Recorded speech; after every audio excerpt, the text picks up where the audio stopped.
Padre de gloria, gracias por darnos la oportunidad nuevamente de poder en oración darte a ti toda la gloria y honra. Lo haremos hoy escuchando tu palabra. Hoy la instrucción es para nosotros. Hoy las promesas son para nosotros. Hoy todo lo que nosotros necesitamos y necesitábamos ya está en Cristo. Y tú eres nuestro Dios, el Dios todopoderoso que no cambia. Y eres el Dios de Elías y el Dios de nuestras vidas. Y seguiremos estudiando tu palabra a través de este hombre, de este profeta Elías, para tomar de él las verdades, los principios y todo lo que como seres humanos e hijos tuyos requeremos entender. Gracias, ponemos nuestro corazón para que tu Espíritu de Dios que mora en nosotros lo abras a el entendimiento de la palabra. En Cristo Jesús, amén. Estamos hablando de el profeta Elías y vimos algunos detalles de introducción y como un solo versículo nos deja claro de qué se trata la vida del profeta. El profeta se menciona ahí, pero la Biblia se trata de ¿quién? De Dios. ¿Es para nosotros? Sí. Pero se trata de Dios. Por más personaje que haya, por más Elías, por más David, no sé, el que ustedes quieran mencionar, el que siempre tiene la preeminencia y debe ser adorado es el Señor. Entonces hay que buscar definitivamente en la Biblia esa verdad en todos los pasajes que estudiamos. Yo quiero que vayan un momentito a Santiago. Hoy voy a empezar una prédica que no muchos esperan. Así que pongan total atención. Porque si ustedes recuerdan, al principio del domingo pasado, hice mención de que este profeta tiene una mención continua. Y muchas personas del Nuevo Testamento usan su nombre y las vivencias que tuvo. Y las ubican con mucha claridad en textos muy correctos. Ejemplo de eso tenemos a nuestro Señor Jesús. Y que ahorita veremos cómo lo hizo nuestro Señor. Pero quiero que vean en el capítulo 5 de Santiago algunas cosas. Primero, antes de leer algunas cositas, algunos detalles, ustedes tienen que entender que Santiago es una carta muy judía, extremadamente judía, y que Santiago usa términos judíos sin hacer un largo desarrollo de ellos. Hay escritores en la Biblia que toman algunas cosas, palabras, culturas, instrucciones y desarrollan. Él no hace eso. Él rápidamente coge estas cosas y hace uniones y cambios que el lector judío puede entender. Es increíble ver cómo hace esto en la carta. Nosotros no somos judíos, por lo tanto debemos de darnos a la tarea de estudiar para tener un mayor y claro entendimiento de lo que Jacobo, porque ese es su otro nombre, hermano de Jesús, quiso decir. Este es hermano, o podríamos decir hermanastro en nuestros tiempos, ¿verdad? De Jesús. Uno que no creía en él al principio y que después escribió esta carta. En el capítulo 5, a partir del 7, vemos algo que es importante en toda escritura que ustedes vean en la Biblia, y es un por tanto. Igual que Santiago, el apóstol Pablo los usa mucho. Ustedes pueden ver en Romanos y en otras cartas como él dice, después de haber dicho muchas cosas, por tanto, esto y esto. Por tanto, esto otro. Esos por tantos o dicha expresión es como una resolución de lo que se viene hablando y tiene la característica de definir el caminar de acuerdo a las verdades que el escritor está transmitiendo. Si el escritor comenzó a decir algo que son verdades espirituales para nosotros, entonces va a decir, por tanto, ustedes deben de caminar de esa forma. Esos son los por tanto. En este caso, Santiago, a partir de este versículo 7, nos lleva a ser pacientes. Vean lo que dice: por tanto, hermanos, tened paciencia hasta la venida del Señor. Y pone varios ejemplos. Mirad cómo el labrador espera el precioso fruto de la tierra, aguardando con paciencia hasta que reciba la lluvia temprana y la tardía. Vuelve a poner otro ejemplo: tened también vosotros paciencia y afirmad vuestros corazones, porque la venida del Señor está cerca. Hermanos, no os quejéis unos contra otros, para que no seáis condenados. He aquí, el juez está delante de la puerta. Hermanos míos, ahí está el ejemplo, tomad como ejemplo de aflicción y de paciencia a los profetas que hablaron en el nombre del Señor. He aquí, tenemos por bienaventurados a los que sufren. ¿Habéis oído de qué? De la paciencia de Job. Y habéis visto el fin del Señor, que el Señor es muy misericordioso y compasivo. A ver, si alguien tuvo paciencia en el Antiguo Testamento fue Job. Un hombre que al principio no entendía por qué le estaba sobreviniendo todo ese mal. Y que simplemente nunca recibió respuesta. Nunca se le dijo. Pero para mí, Dios describe más cosas de su creación con Job que en Génesis 1:2. Ustedes han notado eso en varios capitulitos al final de Job. Job, espera un momentito. ¿Dónde estabas cuando yo hice esto? Cuando le di camino al rayo, cuando el Orión, cuando las Pleiades. Y el hombre dice: me aborrezco en polvo y ceniza, cierro mi boca. Y espero con paciencia, y el Señor le dio un buen fin. Santiago comienza a poner estos ejemplos que obviamente nosotros entendemos y que el judío los entiende aún mejor. Y el versículo 12 dice: pero sobre todo, hermanos míos, no juréis, porque en ese tiempo, quiero que entiendan que en ese tiempo lo que vamos a leer era muy común. No juréis ni por el cielo, ni por la tierra, ni por ningún otro juramento, sino que vuestro sí sea sí y vuestro no sea no, para que no caigas en condenación. Y entonces introduce el tema de ¿qué? De orar. A ver, si usted es paciente, tiene que aprender a ¿qué? Si quiere ser paciente, a orar. Si es una virtud la paciencia, pero dice el apóstol que tenga la paciencia, su obra completa. Y entonces vean el texto y vea cómo añade virtudes que no van desligadas a la oración. ¿Usted quiere aprender a ser paciente? Ore.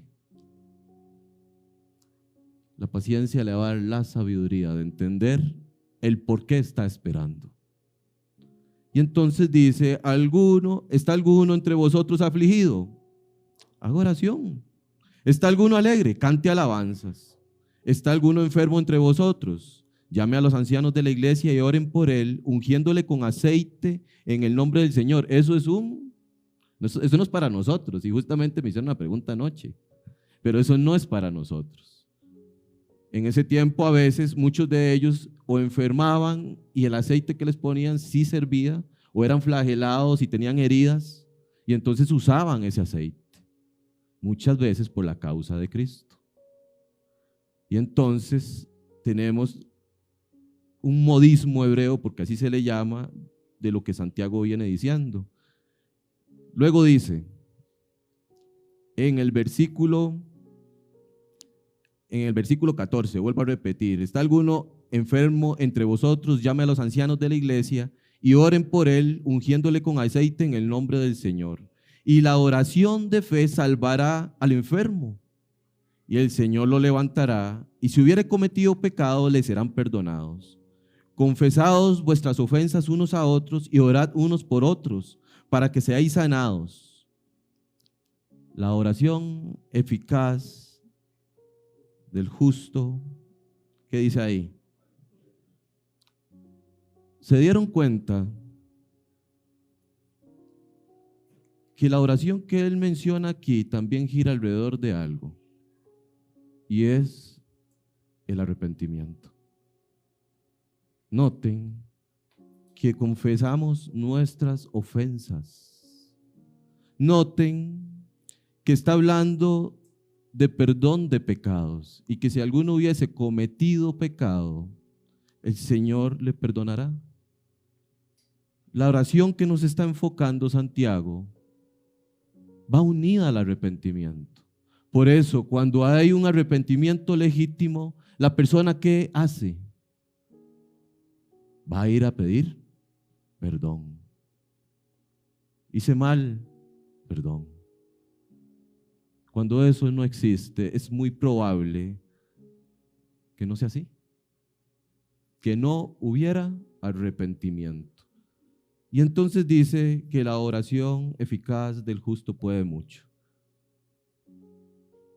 Si ustedes me preguntan a mí qué es una oración eficaz, y no sé ustedes qué, supongo que ustedes también tienen su opinión, pero yo la voy a resumir en una frase que estuve pensando todo este tiempo. La oración eficaz para mí es aquella que está saturada de la mente de Dios. Eso es todo. Cuando usted ora en el poder del Espíritu, el Espíritu trae la mente de Dios a usted para que usted ore de acuerdo a la mente de Dios. Esa es la oración eficaz. Tener una mente saturada de la voluntad de Dios. Y noten a quién pone de ejemplo. Versículo 17. Elías era un hombre sujeto a pasiones semejantes a las suyas, o sea, las de nosotros. Y oró fervientemente para que no lloviese. Y no llovió sobre la tierra por 3 años y 6 meses.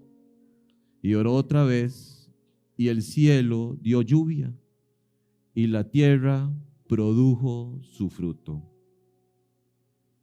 Esta oración de Elías es la oración de un profeta que se antojó a cerrar el cielo. No. Es la oración de un profeta que entiende la voluntad de Dios para ese tiempo. Esa es la oración eficaz. Ahora, si ustedes se dieron cuenta de algo, ¿qué pasó en el versículo 17 entre esos 3 años y 6 meses? Y que en el versículo 18 dice que volvió a orar. Ahora sí, para que llueva. ¿Qué sucedió para que el profeta volviera a orar por lluvia? Llegar a Santiago tiene estas pequeñas cositas. ¿Y qué tenemos que hacer nosotros? Devolvernos. ¿Qué pasó? Tenemos, mis hermanos, 2 escenas claras que marcan el propósito de dicha sequía. ¿Cuál era el propósito de la sequía? Era un juicio de Dios. Pero juicio de Dios, ¿para qué? Ese es el centro de la vida de Elías. ¿Para qué sequía? Para conocimiento, confesión y arrepentimiento. No hay otro motivo. Cuando ustedes y yo empecemos a estudiar Apocalipsis, se van a dar cuenta de algo que pasamos por alto. Vienen 6 sellos, ¿sí o no? Y después en el 7º sello aparecen 7 trompetas y sus copas.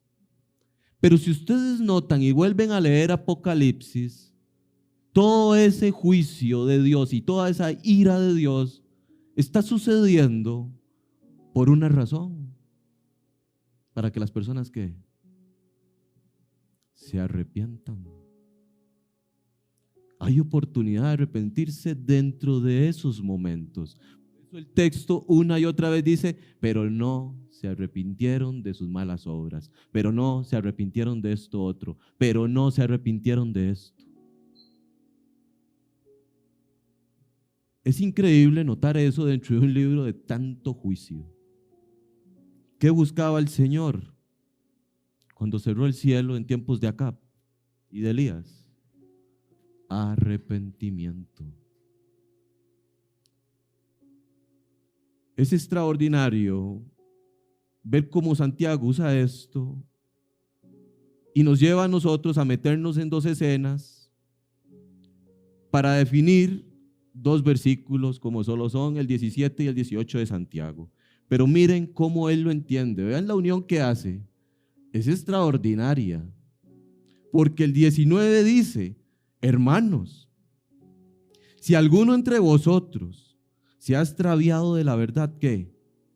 Y alguno le hace volver, sepa que el que le haga volver al pecador del error de su camino, salvará de muerte un alma y cubrirá multitud de pecados. ¿Qué hizo Elías?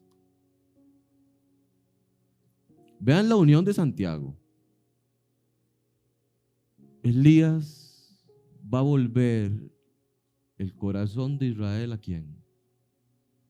A Jehová. El pueblo de Dios se había descarriado. Y si hay un profeta que vuelve los corazones a Dios, ¿quién era? Lean los profetas.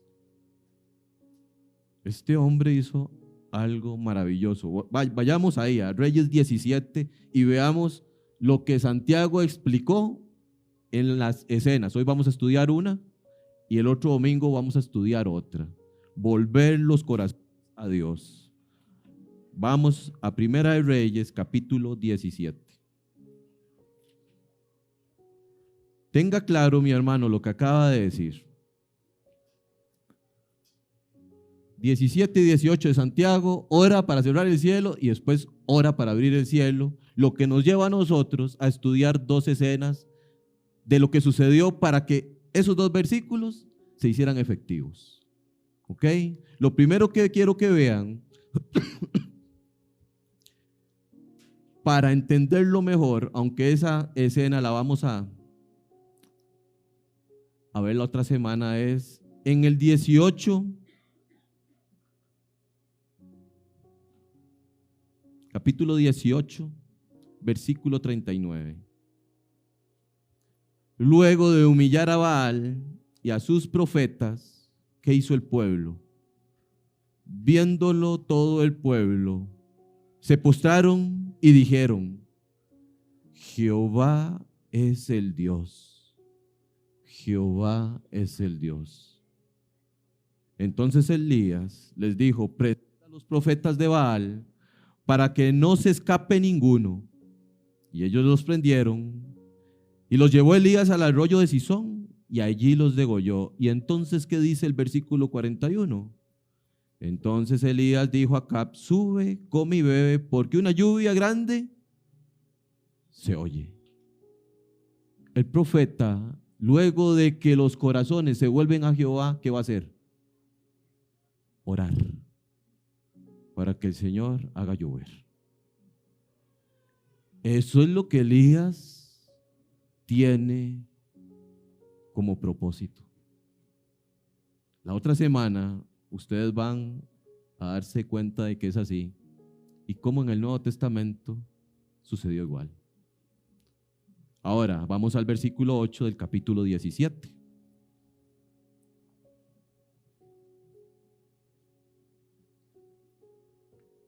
El propósito de la sequía comienza a hacerse evidente no al dejar el arroyo de Querit seco, sino cuando los propósitos del reino se cumplen en un hombre, una mujer, un pueblo, una nación, al llegar al conocimiento y arrepentimiento de su Dios. Ese es el propósito real. Ahora, la escena tiene muchas cosas. La han leído, supongo. La escena de Elías y la viuda de Sarepta. Pero ¿cuál creen ustedes que es el clímax? El punto más alto de esa escena. Hay mucho ahí. Pero si ustedes tuvieran que leerla, ¿a dónde pondrían la mirada? ¿A dónde se deleitarían? Vamos a leerla y ustedes van a ir observando. A ver dónde está el punto más alto de acuerdo a lo que ya he dicho. Versículo 8. Vino luego a él palabra de Jehová diciendo: levántate, vete a Sarepta de Sidón, y mora allí. He aquí, yo he dado orden allí a una mujer viuda que te sustente. Entonces él se levantó y se fue a Sarepta.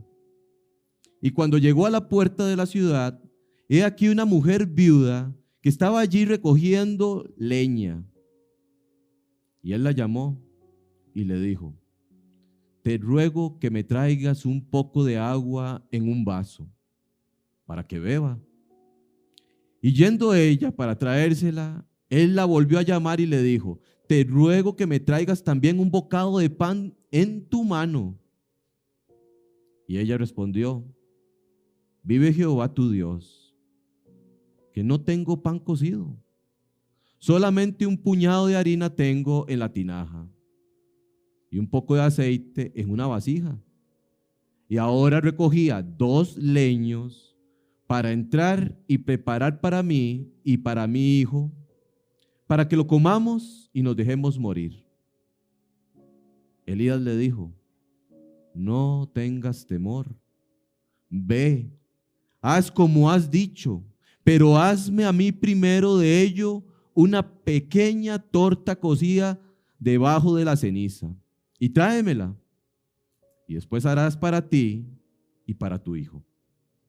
Porque Jehová Dios de Israel ha dicho así: la harina de la tinaja no escaseará, ni el aceite de la vasija disminuirá, hasta el día en que Jehová haga llover sobre la faz de la tierra.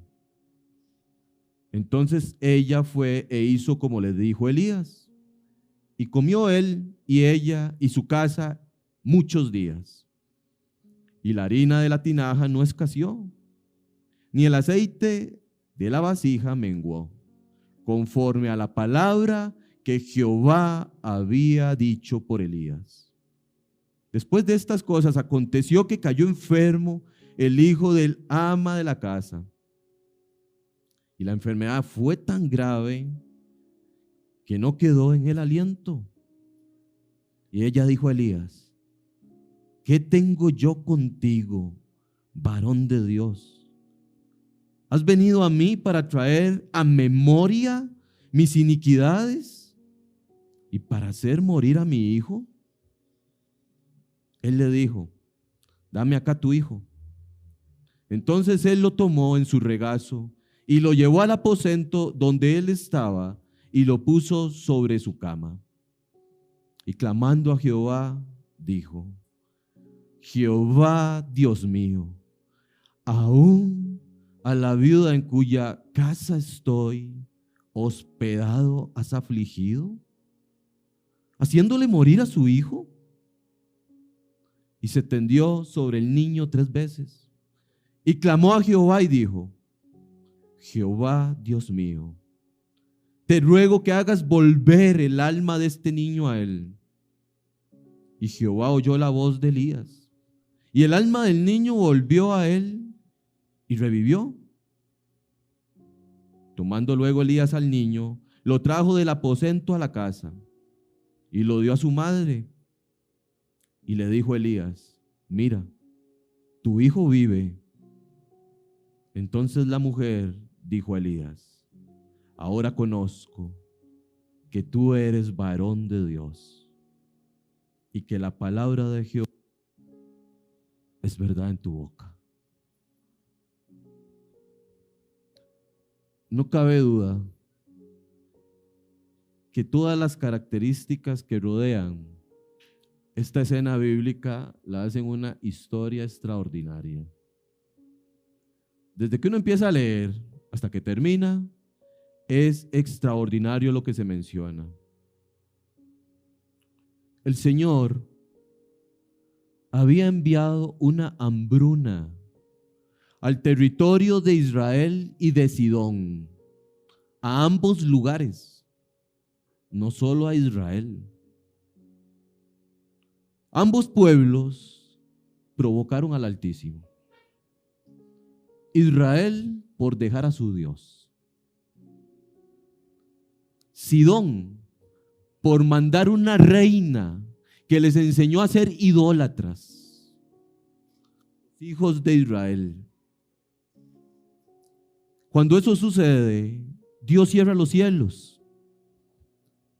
y se le da al profeta la orden de apartarse de ahí e irse al arroyo de Querib.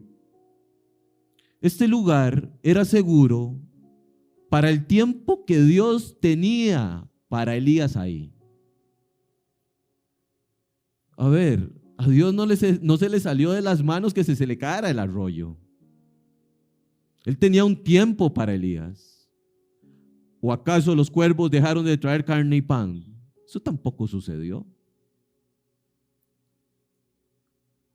Cuando Dios tiene el tiempo cumplido para Elías en ese arroyo, viene nuevamente palabra de Jehová, como ya hemos leído, con una orden específica. Y es una orden que hemos visto antes. Y de hecho he predicado antes aquí. Y que define el cumplimiento de los propósitos del reino, actuar obediente de aquellos que están en Dios. Hay una palabra empezando el texto que define esto. Los propósitos del reino. Cada vez que aparezca, ustedes tienen que entender y poner la mirada en lo que va a hacer Dios para su reino. Aunque todo lo hace para su reino, pero hay algo en específico que va a hacer y que quiere traer claridad para que nosotros lo comprendamos. ¿Cuál creen que es esa palabra? Volvamos al texto, versículo 17, capítulo 17, versículo 9. ¿Cuál es? Levántate. Es una palabra unida al reino. Y la hemos visto en la vida del rey David y ustedes la pueden ver en la vida de un montón. Pero cada vez que es mencionada la palabra levántate, viene con un propósito de redención. ¿Recuerdan a Ruth? Estudiamos Ruth y vimos esto mismo. Y Ruth se levantó, obedeció y fue redimida. ¿Recuerdan a David? A ver, rey, levántate, porque si no, te juro por mí mismo que nadie va a quedar contigo y que esto te será peor que todos los males que te hayan venido.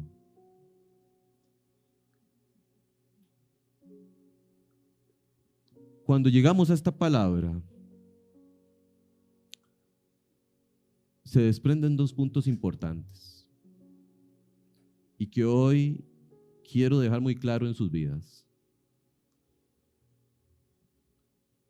Cuando uno se levanta, es obediente.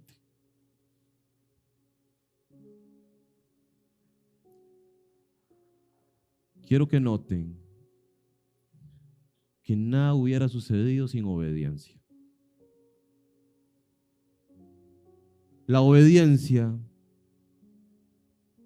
mis hermanos, es la que trae madurez espiritual. Usted puede tener todo el conocimiento, pero si no es obediente, no hay madurez. Y ahorita les voy a explicar eso bien. Noten que tanto el profeta como la viuda están siendo obedientes. No solo el profeta, la viuda también. Nosotros hemos confundido el crecimiento y la madurez espiritual llenándonos de mucha Biblia y poco actuar. Es necesario conocer y creer, lo es.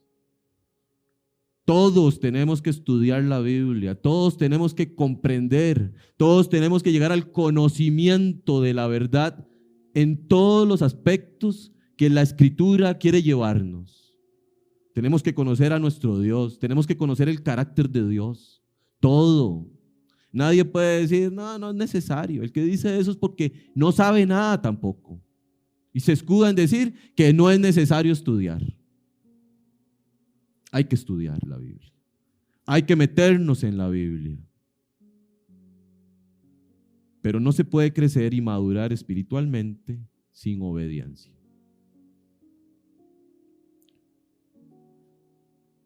Es la obediencia la que trae madurez. Y cuando uno obedece, la voluntad y los propósitos de Dios se cumplen. Quiero que observen al Señor Jesús, que es la máxima autoridad de obediencia, porque es el Señor Jesús, porque es el Hijo de Dios. Pero quiero que vean sus expresiones. Solo voy a pasar por algunos versículos. A ver, Él es el escritor de la Biblia, Él la conoce toda, pero la tiene que venir a poner ¿por qué? Por obra. No se va a quedar ahí en puro conocimiento. Mateo capítulo 3.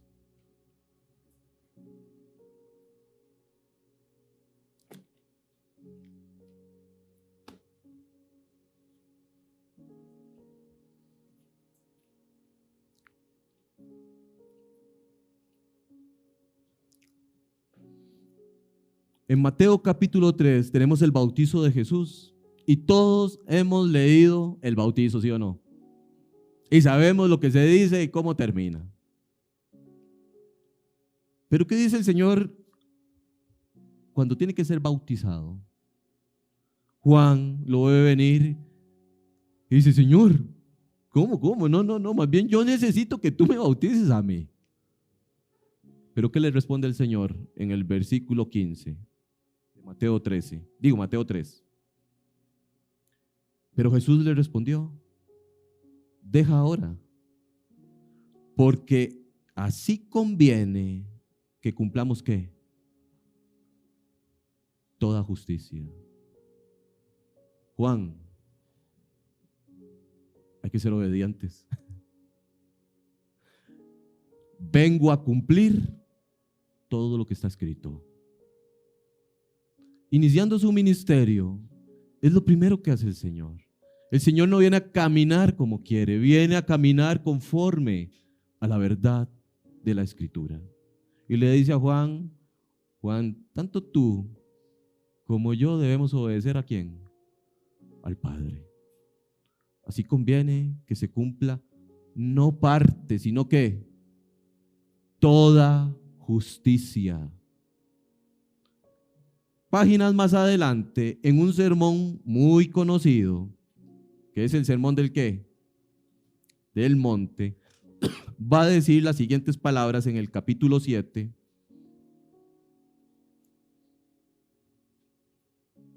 Versículo 24.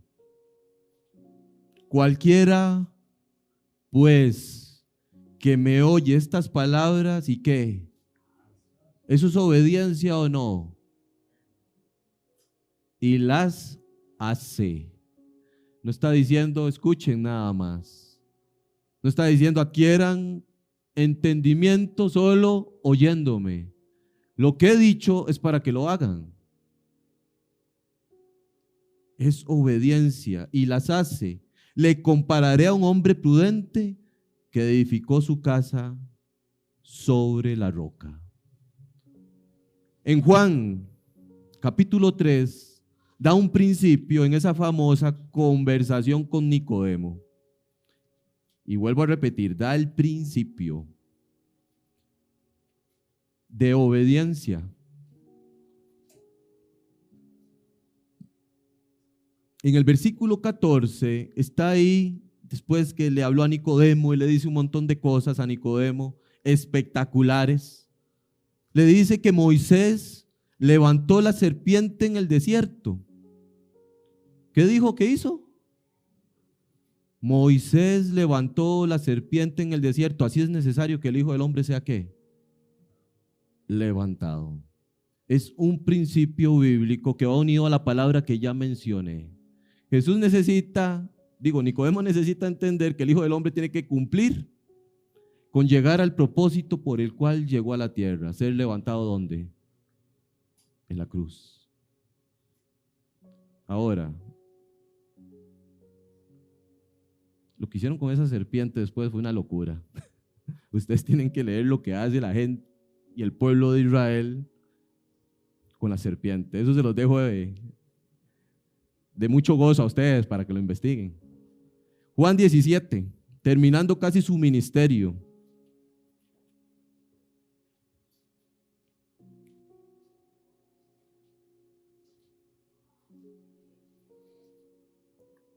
Versículo 1. Estas cosas habló Jesús y levantando los ojos al cielo dijo: Padre, la hora ha llegado.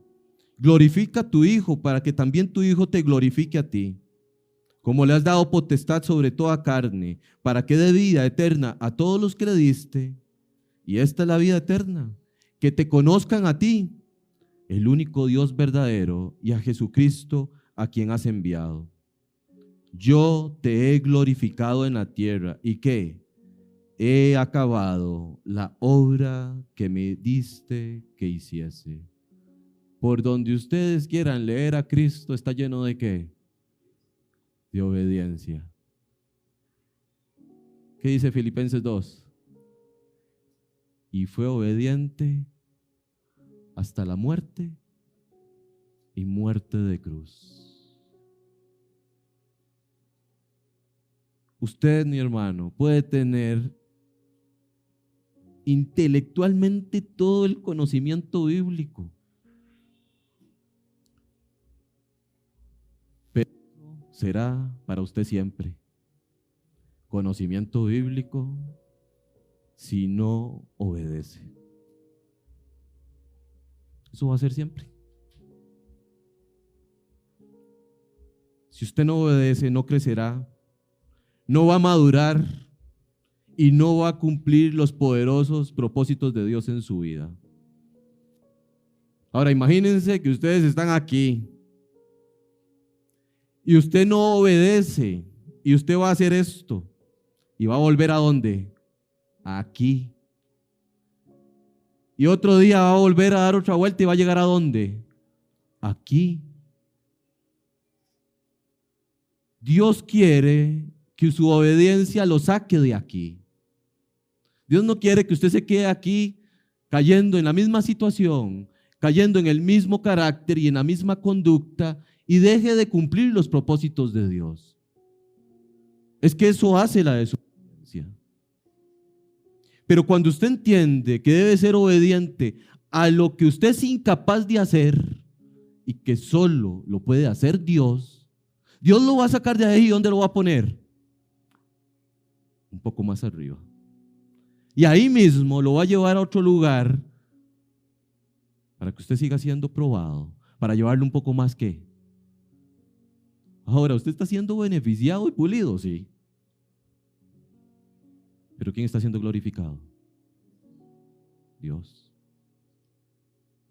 Usted se quiere quedar dando vueltas.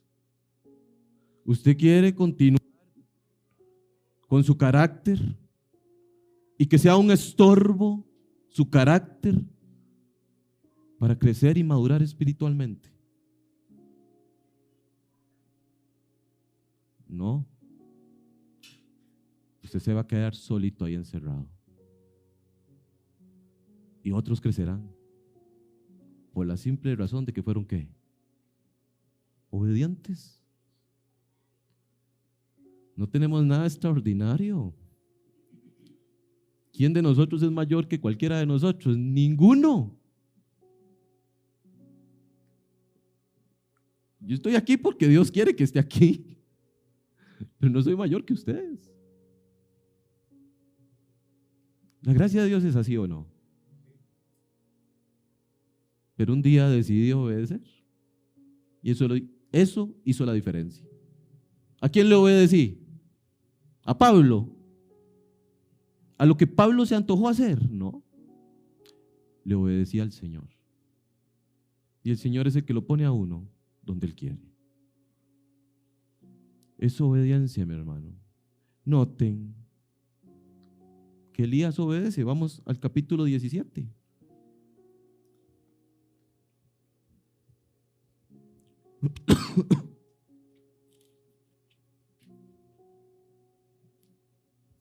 Versículo 10, ¿qué hace Elías? Dice el texto, entonces él se levantó y se fue a Sarepta. Bueno, ¿la orden fue esa o no? ¿Saben que Sarepta es un lugar de Sidón y es tierra enemiga? Tierra de gentiles, donde podríamos decir que era la cuna de la idolatría del momento. ¿Por qué causa lo envía a Sarepta?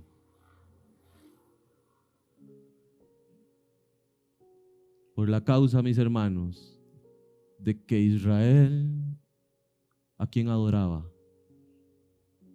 A Baal. Nadie quería obedecer a Jehová, aunque como vamos a ver, habían 750 profetas. No, 100 profetas, perdón, de Jehová escondidos, pero veremos por qué.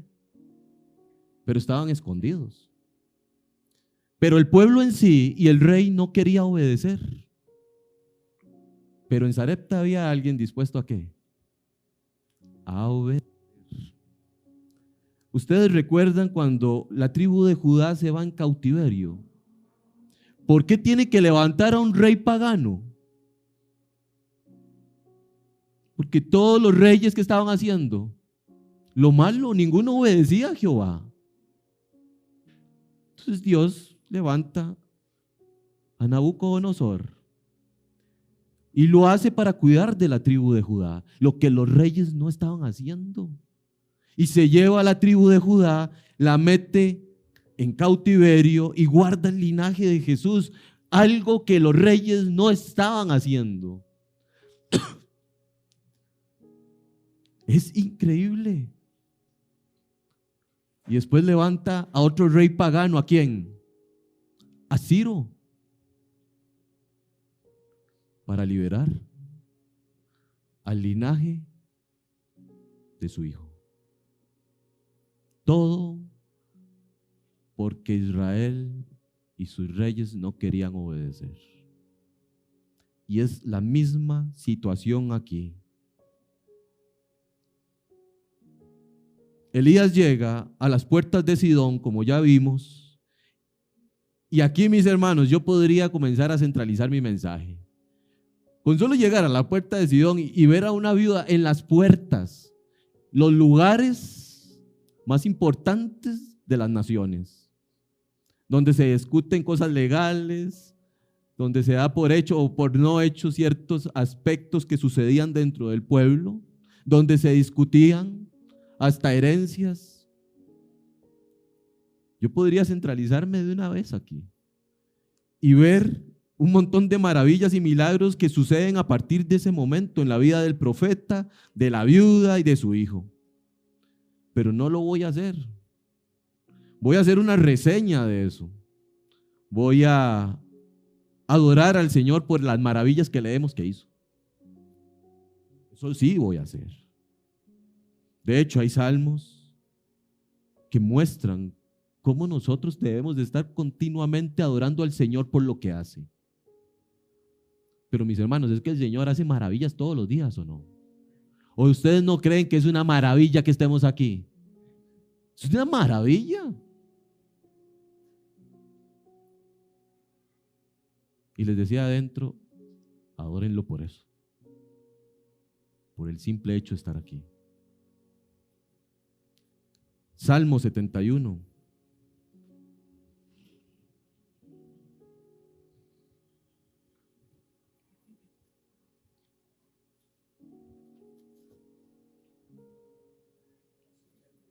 Sí, Señor.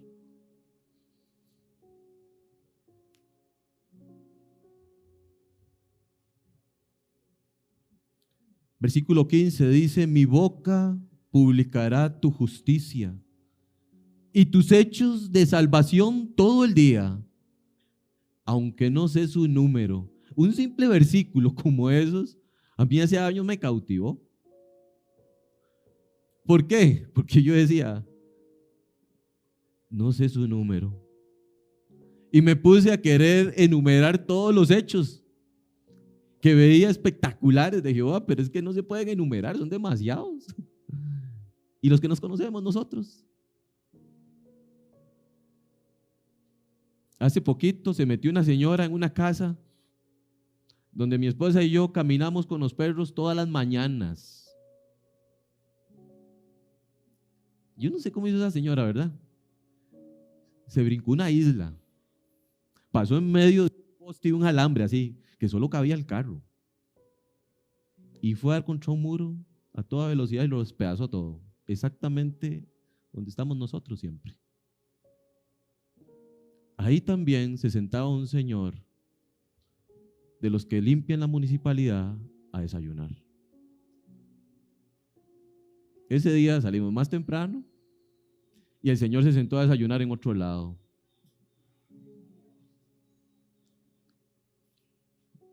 ¿Son las maravillas del Señor o no? Que uno ni siquiera se da cuenta. Yo le decía ahora a Ani, mi amor, qué montón de cosas hace el Señor que uno no sabe. Señor, te adoro por lo que veo y por lo que no veo. ¿Qué haces por nosotros? Y van a creer que esa señora es que despedazó todo el muro. O sea, yo no sé, esa señora tiene que ir como a 80 o 100 kilómetros por hora por ahí. Y no le pasó ni un rasguño, el carro era despedazado totalmente. Y salió sin una gota de sangre.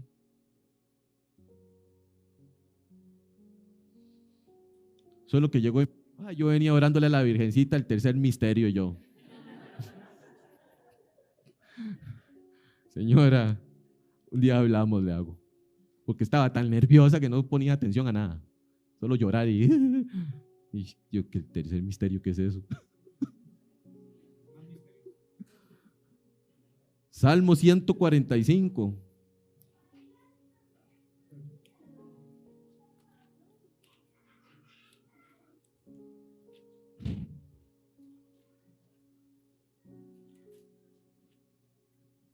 Versículos 5 y 6.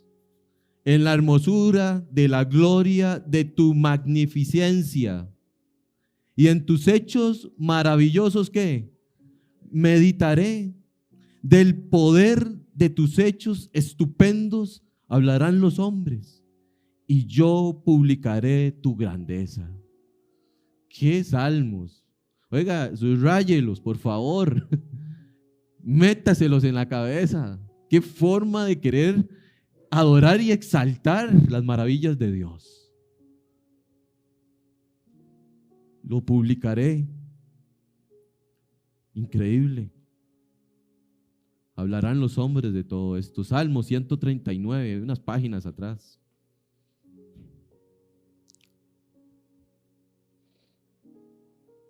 Versículo 14, te alabaré porque formidables, qué increíble, ¿eh? Maravillosas son tus obras. Estoy maravillado. Vean qué forma, estoy maravillado. Y mi alma lo sabe muy bien. ¿Qué alma la del salmista? Yo leo esto y yo digo, wow. es que nosotros debemos de estar en una continua adoración porque el alma lo necesita. El alma necesita alabar a su Creador. No hay otra cosa. No se puede de otra forma. Y he mencionado esto, como les digo, para hacer una reseña y alabar al Señor por lo que hace. Ahí estaba la viuda de Sarepta, siendo testigos de milagros y prodigios del verdadero Dios, el Dios de Israel. Así como nosotros hemos sido testigos de las grandezas de nuestro Señor. Y es que cuando uno pone a Dios de primero, como lo vemos ejemplificado en la lectura, al esta mujer viuda darle de comer primero al profeta, Dios es adorado y tiene control de todo. Mis hermanos, la harina no escaseó. Y muchas veces ponemos la mirada ahí y gloria a Dios porque la harina no escaseó, está bien. El aceite no menguó. Y uno se deleita en ese milagro, ¿sí o no? Y predican ahí, el Señor, dele al Señor lo que sea y el Señor se lo va a multiplicar y nunca le va a hacer falta nada, lo va a prosperar. ¿Sí o no? Eso escuchamos.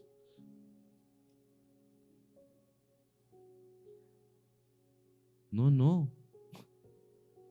Alabado sea Dios, por palabra se cumplió. Su providencia se cumplió para que esta mujer, el profeta y su hijo tuvieran vida y comieran, ¿sí o no? El Señor dijo, yo voy a suplir para sus necesidades. ¿Quién se ha quedado sin comer aquí?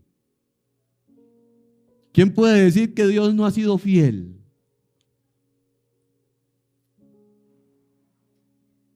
Ninguno.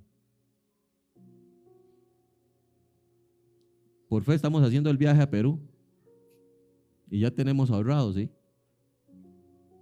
Pero ninguno tenía nada. Y ahí vamos.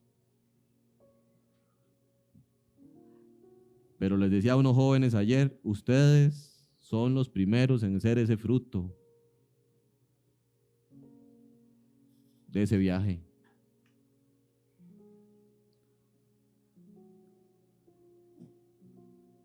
Cuando el imperio de la muerte se manifestó en el hijo de la viuda, el Dios Todopoderoso le dio vida, haciendo volver al niño el alma, porque así lo dice. Y entonces nos deleitamos en eso también, porque es el Dios que da vida. Es el Dios que reina sobre el imperio de la muerte.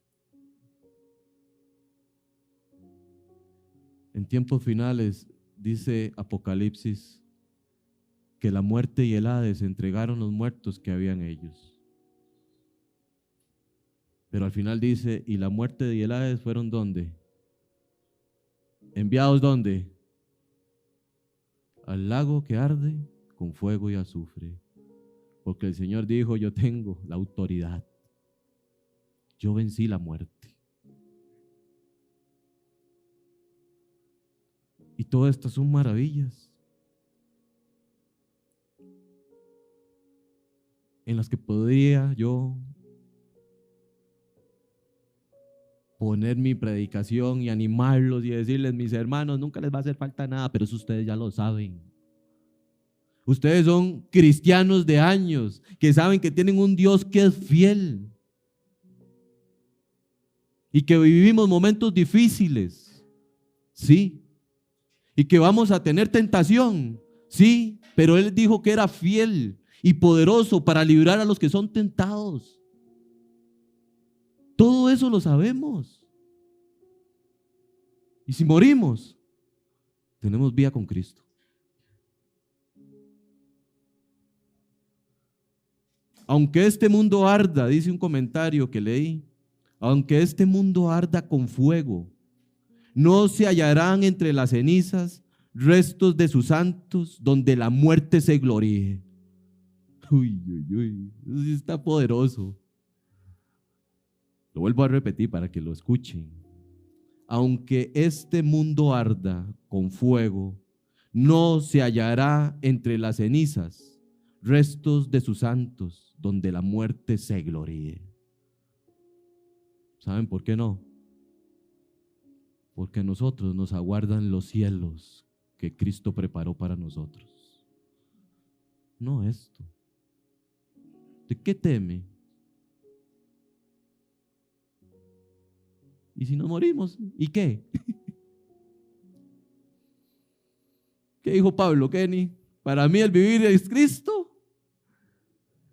¿De verdad? Entonces muérase. No, no.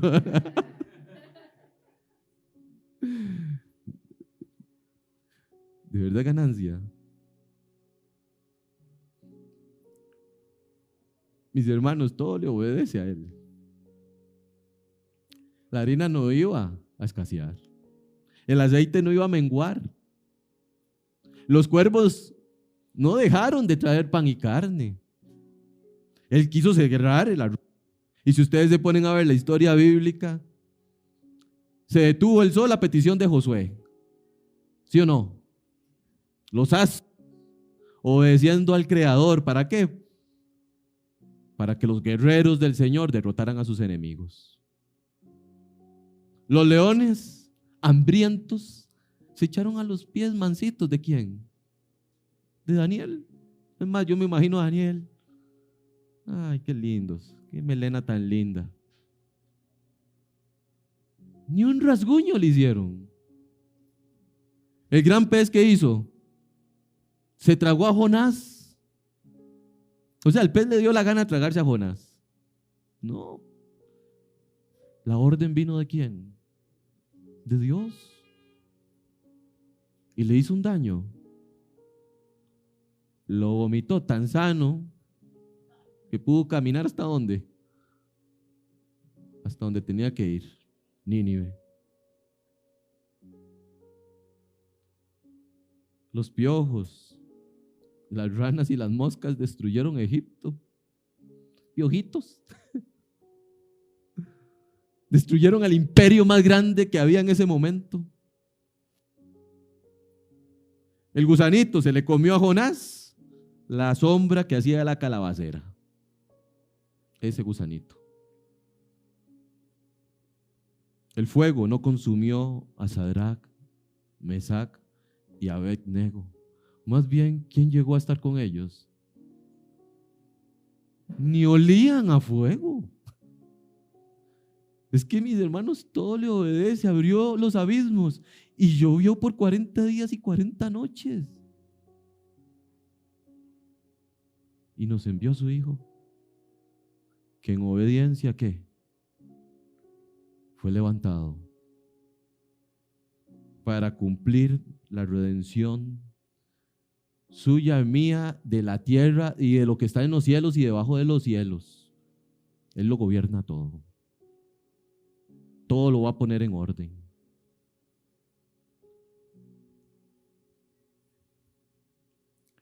Dice Isaías, capítulo 1.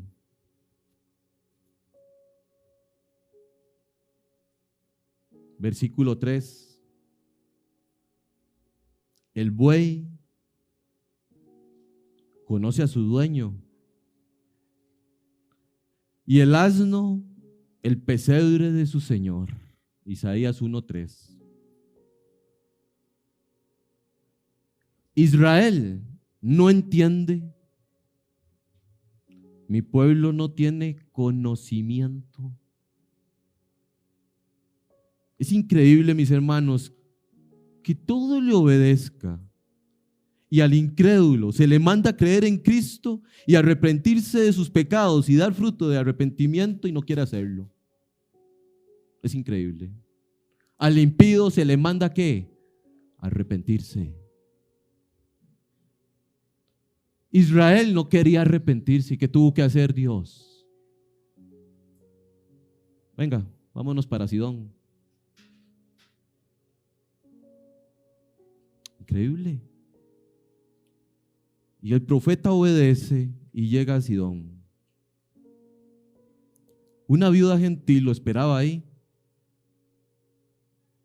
Una viuda que sí se volvería a Jehová, al Dios de Israel. Y creo yo que este es el punto más alto de la historia.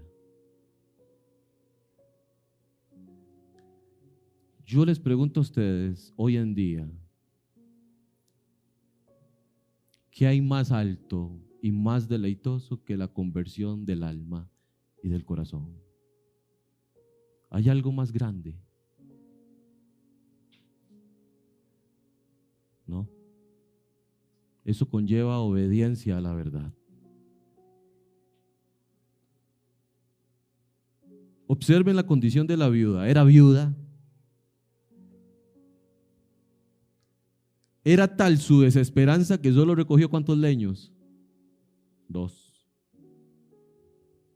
No tenía más harina ni más aceite que para esa hora y dejarse morir. Pero esa no era su peor condición.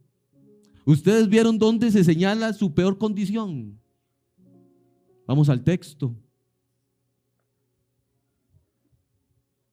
Capítulo 17 nuevamente.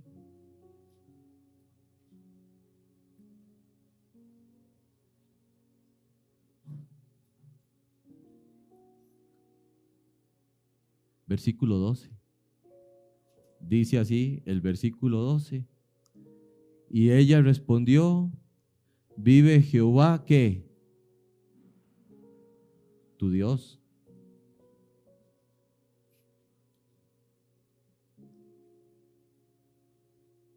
Que no tengo pan cocido, solamente un puñado de harina tengo en la tinaja y un poco de aceite en una vasija, y ahora recogía 2 leños para entrar y prepararlo para mí y para mi hijo, para que lo comamos y qué, y nos dejemos morir. Jehová no era su Dios. Hay peor desgracia para el ser humano, peor condición para el ser humano, que Jehová no sea su Dios. O sea, la tinaja puede estar llena de harina, de aceite. ¿Y qué si no tiene a Dios?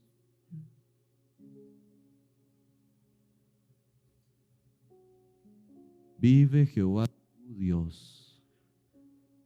Todavía no era el Dios de la viuda. Y la expresión dejarnos morir es un estado de condenación y desesperanza de aquellos que no están en Cristo. Así de fácil. Hermano, o sea, entendamos algo. En este mundo muchos tienen hambre, ¿sí o no? Muchos tienen dolor, padecimientos, enfermedades, depresiones. Pero lo que cada persona necesita con urgencia, ¿a quién es? A Cristo.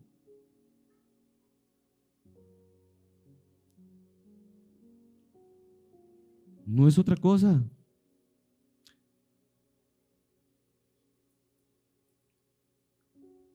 Ahora, bueno, ayer le decía a los jóvenes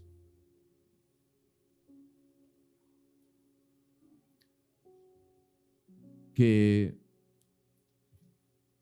a ver, nosotros podemos hacer muchas cosas buenas,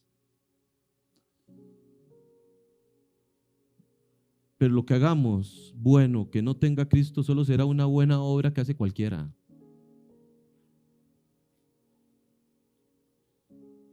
La Madre Teresa de Calcuta se llenó de buenas obras. ¿Y qué?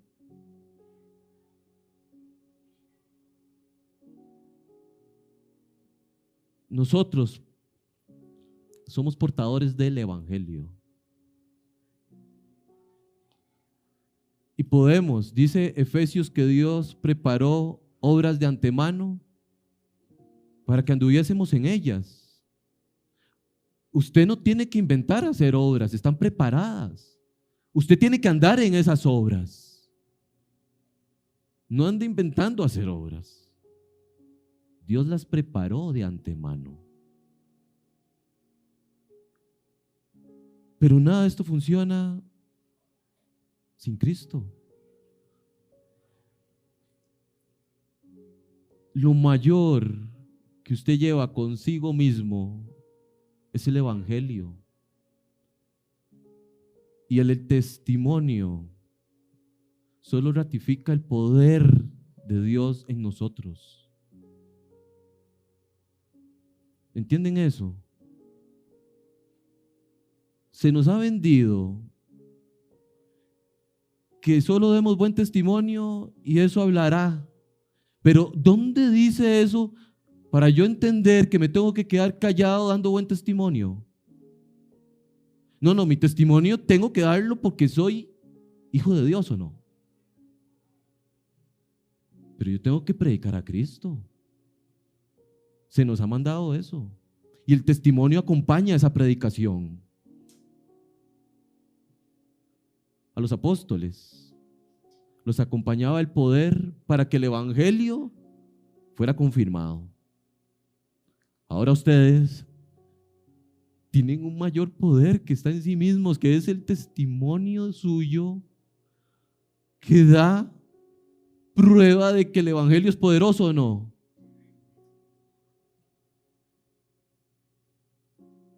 Esta mujer está viendo a un hombre que le dice como varón de quién.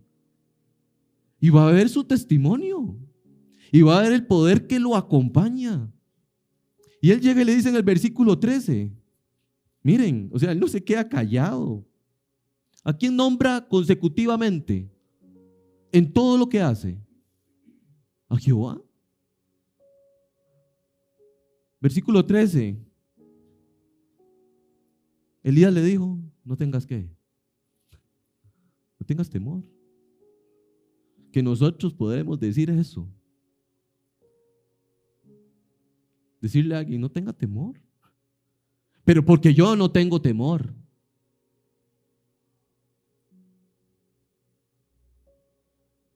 Imagínense en un Elías, híjole, ahora sí la hicimos. Y bueno, ya hagas eso para ver qué pasa. Vean la seguridad con la que habla este hombre. No tengas temor. Versículo 14. Porque Jehová, el Dios de Israel, ha dicho así, no Elías. Jehová, el Dios de Israel, lo dice así. Versículo 16.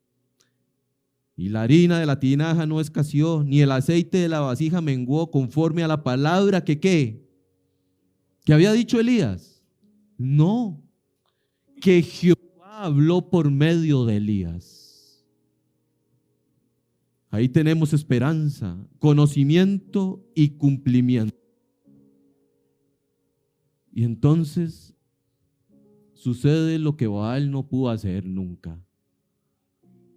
¿Saben que Baal era ellos el Dios de la vida? Y no pudo levantar ese niño. ¿Quién levantó al niño, Elías o Dios? ¿Qué dice Elías? Jehová, Dios mío. ¿Y qué vuelve a decir? Dios mío. No dijo Baal.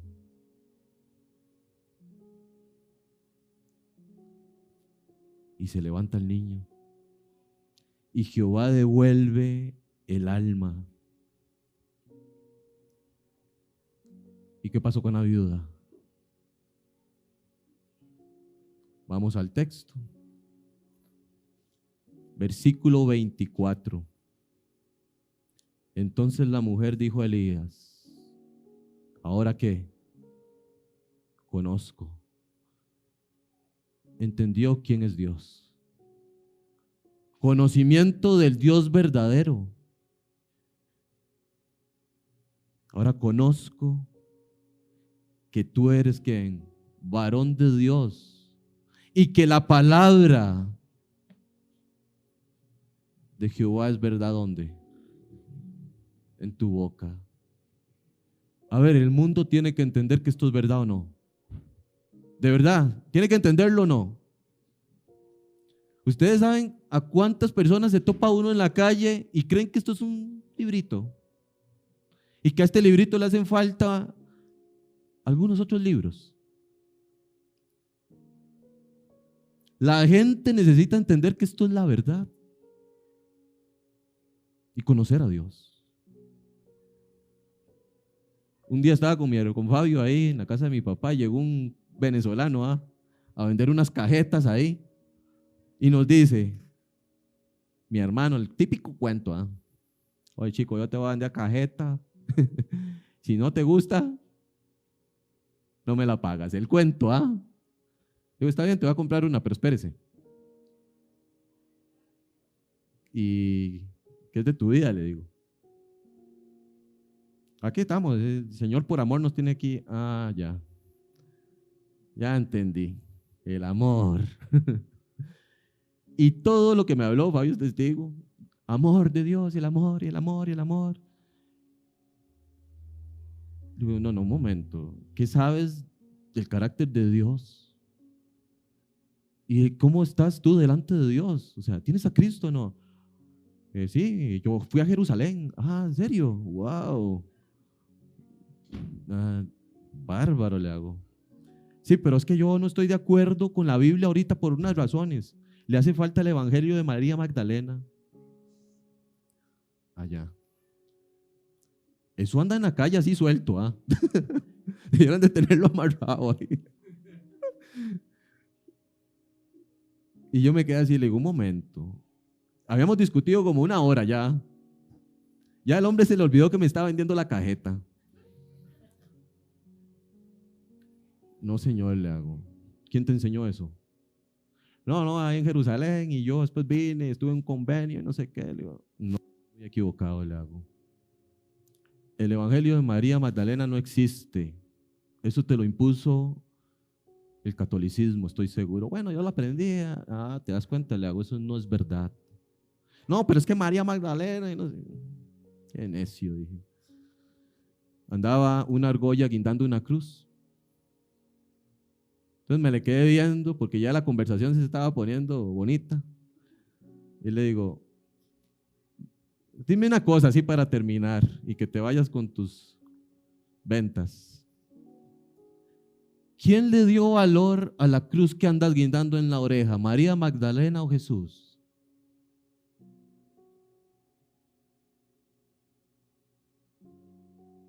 Ahí quedó. No conoces a Cristo. Mami la llaman.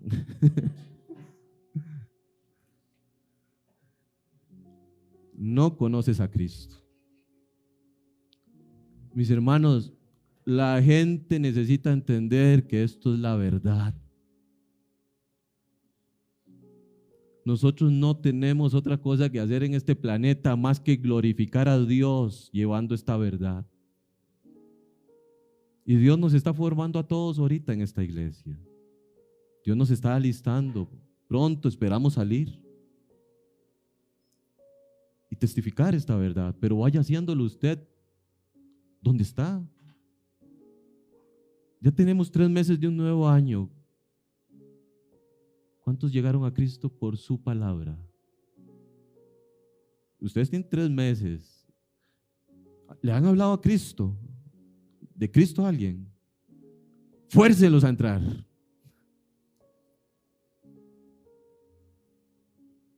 Si no ha sido así, han desperdiciado 3 meses más de su vida. ¿Cómo pretenden ser llevados más allá, como está pasándole a Elías, si no obedecen a nuestra primera verdad, que es que llevar el Evangelio a toda criatura?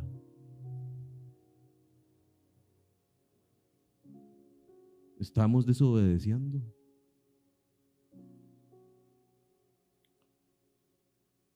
A ver, si Elías no llega ahí, ¿qué pasa con la viuda? Se muere sin Dios. Dios está interesado en que todos los hombres lleguen al conocimiento de la verdad. Y si usted no se levanta, es porque no es obediente. Así de fácil. La orden fue dada. Levántate y vete a Sarepta. Vamos a Lucas capítulo 4.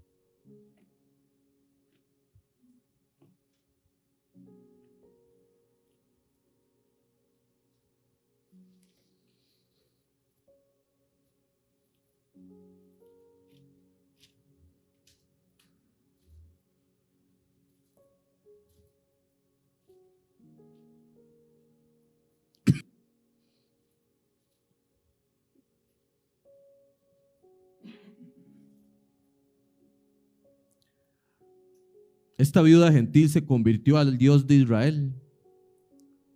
Cuando Israel rechaza a Jehová por Baal, ese es el momento y el contexto de esta conversión. Este evento es un cuadro que el Señor Jesucristo traería a la mente de aquellos que estaban en Nazaret,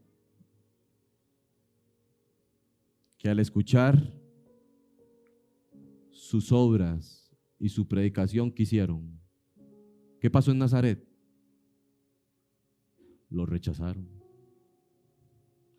Viendo aún eso y escuchándole. Y entonces el Señor ese día en Nazaret dice que vino a Nazaret en el versículo 16, donde se había criado. Y en el día de reposo entró en la sinagoga conforme a su costumbre. ¿Y qué hizo? Se levantó a leer. Y se le dio el libro del profeta. Noten que la palabra levantó viene continuo a qué? A algo que tiene que ver con qué? Con el reino. Siempre nótenlo porque lo dije al principio. Y se le dio el libro del profeta Isaías, y habiendo abierto el libro, halló el lugar donde estaba escrito: el Espíritu del Señor está sobre mí, por cuanto me ha ungido para dar buenas nuevas a los pobres. Me ha enviado a sanar a los quebrantados de corazón, a pregonar libertad a los cautivos y vista a los ciegos, a poner en libertad a los oprimidos, a predicar el año agradable del Señor. Y enrollado el libro, lo dio al ministro y se sentó. No es que se fue a sentar, sino que se sentó al frente, como solían hacer los que enseñaban, a dar una explicación del texto que acaba de leer. Eso tenía que hacer el Señor ahí. Entonces imagínense que él llega y lee esto y se sienta ahí al frente, como decir aquí, a esperar. Todos así. Híjole, ¿ahora qué nos va a decir? Y entonces dice, y comenzó a decirles: hoy se ha cumplido esta escritura delante de vosotros. Y todos daban buen testimonio de él y estaban maravillados de las palabras de gracia que salían de su boca. Y decían: ¿no es este el hijo de José? Él les dijo: sin duda me diréis este refrán: médico, cúrate a ti mismo. De tantas cosas que hemos oído que se han hecho en Capernaum, haz también aquí en tu tierra.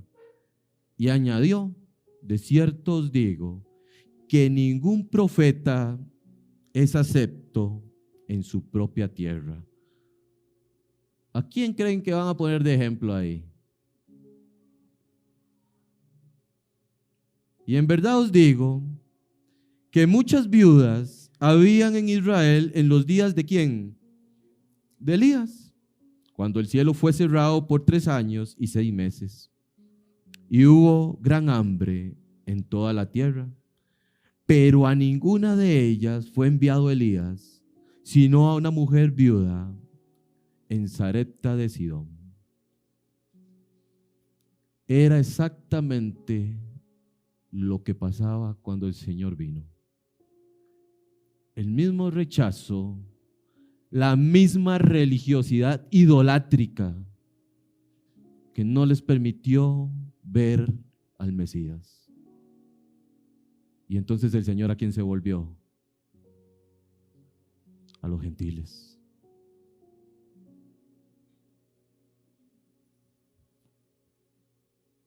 Mis hermanos, de verdad,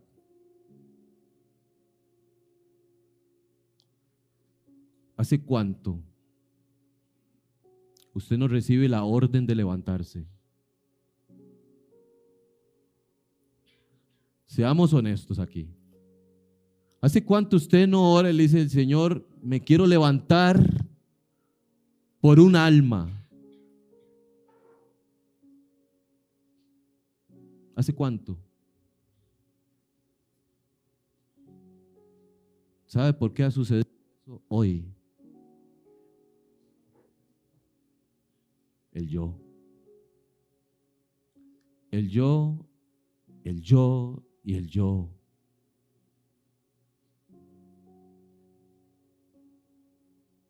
El yo nos ha cautivado. El yo nos pone a correr. El yo nos pone a desear o no. Vimos la semana pasada que la palabra ídolo cambió. ¿Por qué? Por deseo. Ese hubo el cambio que hubo.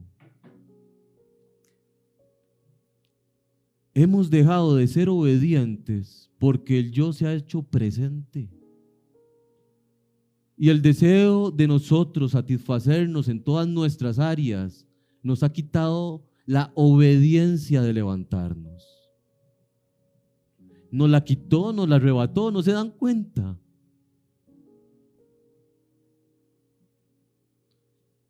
Hay oportunidad. Vamos a terminar, si Dios lo permite, la membresía para comenzar a salir, porque no íbamos a salir sin tener membresía. Y llenamos esto y se mete cualquiera. Pero usted va a esperar a que haya membresía aquí. Fuérzalos a entrar, tráiganlos. Vaya a su vecino, a donde sea, y le diga, vea, lo quiero invitar, venga, háblele. No se trata de nosotros. ¿De quién se trata? De Dios. Termino con Éxodo capítulo 3.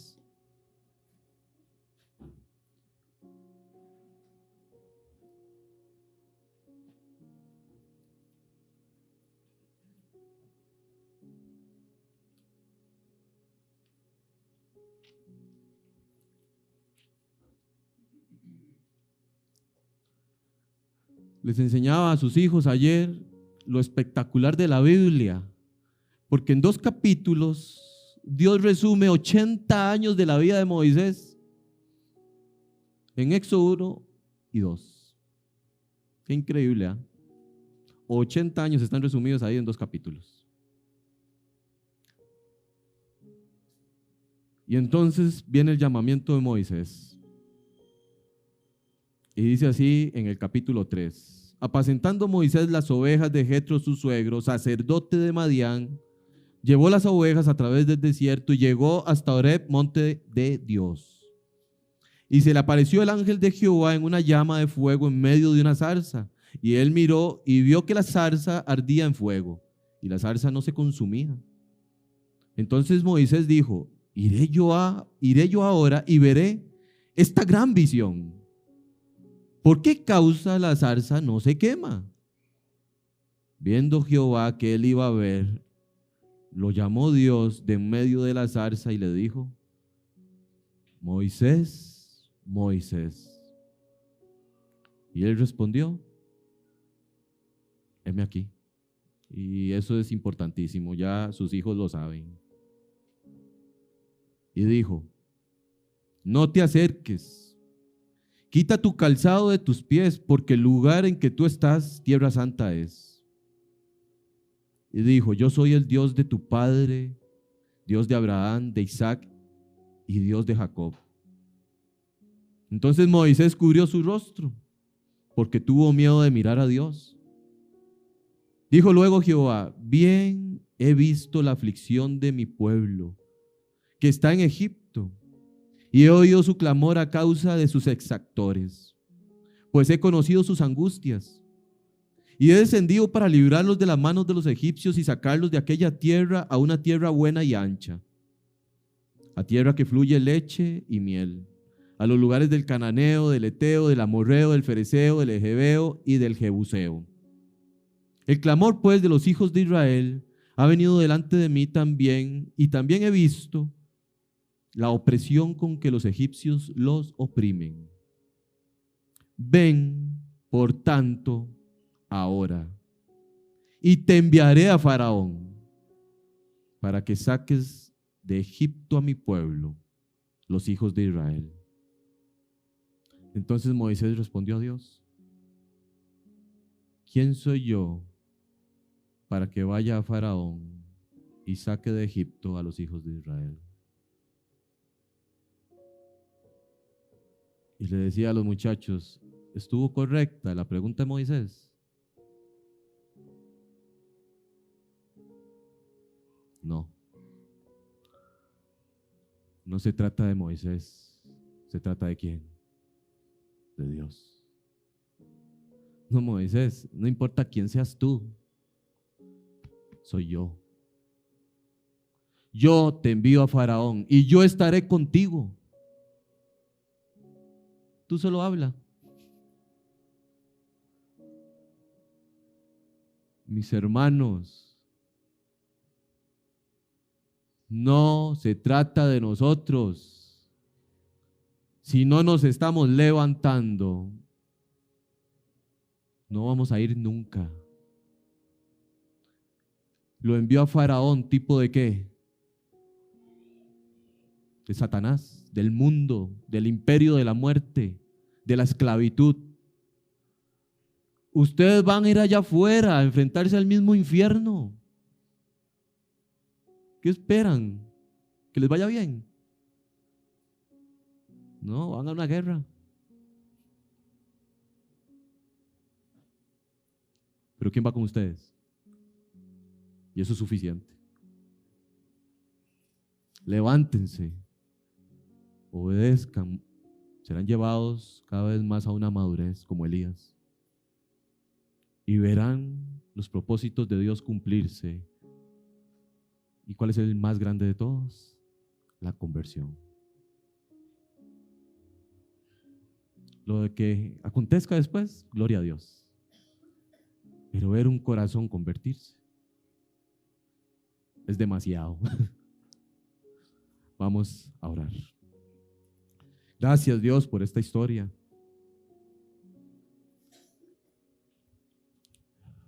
La obediencia a levantarnos con los propósitos del reino, que es llevar muchos hijos por medio de Jesucristo a tu gloria. Así lo plantea Hebreos. Que Jesús vino a entregarse para llevar muchos hijos a la gloria. También es nuestra responsabilidad porque nos fue dada. Y yo me pregunto, ¿quién de nosotros, al ver lo que acompaña el ser obediente, no quisiera levantarse? Es que vemos el poder. Vamos a ver cosas que ni siquiera nos imaginamos, que ni siquiera son naturales. Efectuarse en la vida de otros y en las cosas que nos rodean.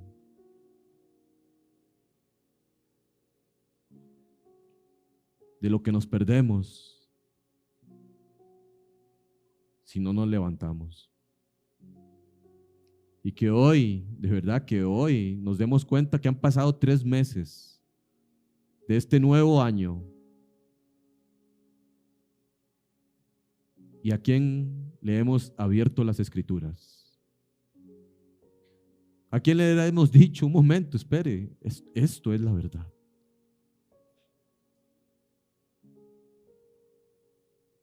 ¿Y quién por medio de nosotros ha dicho, ahora conozco que Jehová es Dios? ¿Quién? ¿Quién en estos 3 meses? Esta es mi pregunta a esta iglesia. pasarán más tiempo perdido, mirándonos nosotros y queriendo satisfacernos nosotros en todo.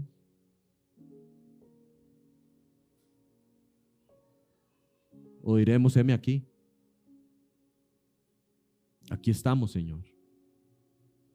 Síguenos formando, sigue poniendo este celo, este deseo ardiente de cumplir este mandato, para que cuando salgamos y cuando estemos esta semana delante de personas, tú nos pongas en gracia y nos des el poder que tenemos en el Espíritu para hablar la verdad y que tu Espíritu haga su obra.